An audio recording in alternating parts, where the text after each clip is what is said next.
Yo! What's up mga idol? It's me Rams again at welcome back again sa aking YouTube channel. So, kung bago ka pa lang sa aking channel, please subscribe and hit the notification bell para listen updated sa mga panibago kong ina-upload. Mga idol, ako naman po ay magka-content.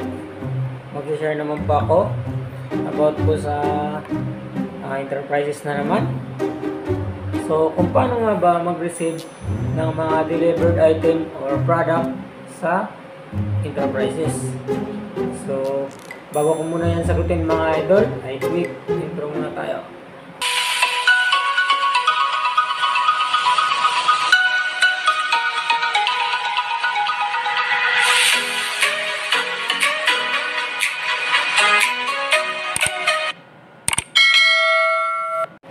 So, ayun mga idol, paano nga ba i-receive ang mga bagong delivered item or product sa enterprises doon po sa Shemery. So, ganito mga idol. So, kung may bagong dating na tracking ng delivered item na product, so, ang una pong ginagawa sa enterprises, so, babayaran po muna namin ang travel pass niyan.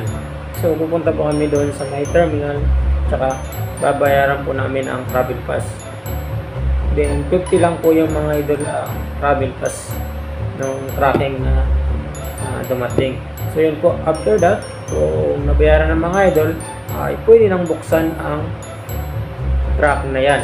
So, ang magbubukas po ng tracking na yan ay ang guard. Ang mga security guard mga idol. So, mga idol, bago mo po muna buksan ng ng security guard, ay pipicturean po muna yan ng checker. So, pipicturean po muna na nakasarado. Then, after napicturean na po ng checker, ay bubuksan na po pwede na po buksan ng security guard. Then, pagkabukas ng security guard, ay pipicturean po ulit ng checker yung mga item, ang mga item na bagong deliver, yung nasa loob mga idol ng tracking, pipicturean po niya yun. So, after na-picturean mga idol ng checker, ay pwede na pong ipasok sa loob, pwede na pong i-unloading sa loob ng tindahan yung mga delivered item. So mga idol, dapat yung mga delivered item ay magtali sa delivery receipt doon sa resibo ng mga bagong dating na yan. So halimbawa, 365 item yung nasa resibo, dapat yung delivered item na ipapasok ay nasa 365 item po dapat mga idol. So bago mga idol ipasok ng mga Shemery boys, nagtatracking po yan mga idol, ang mga empleyado na lalaki. So po, nagtatracking po sila.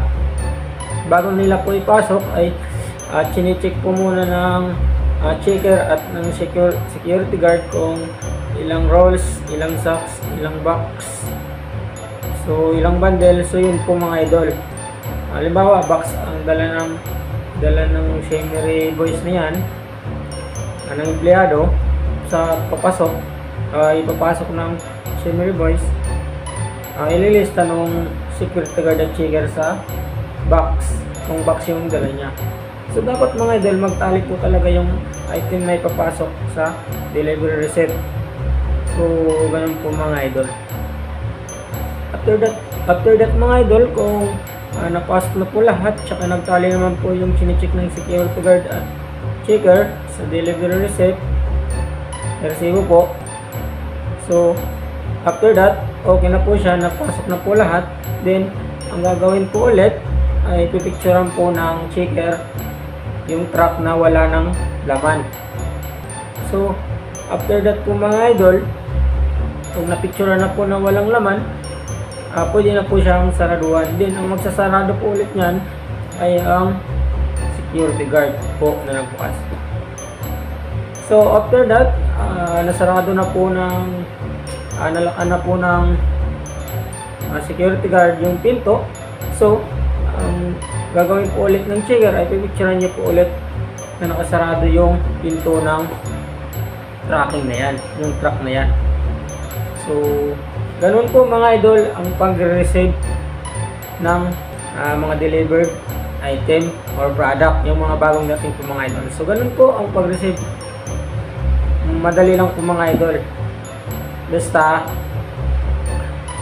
kabisado muna po ang trabaho niyan. So, checker po talaga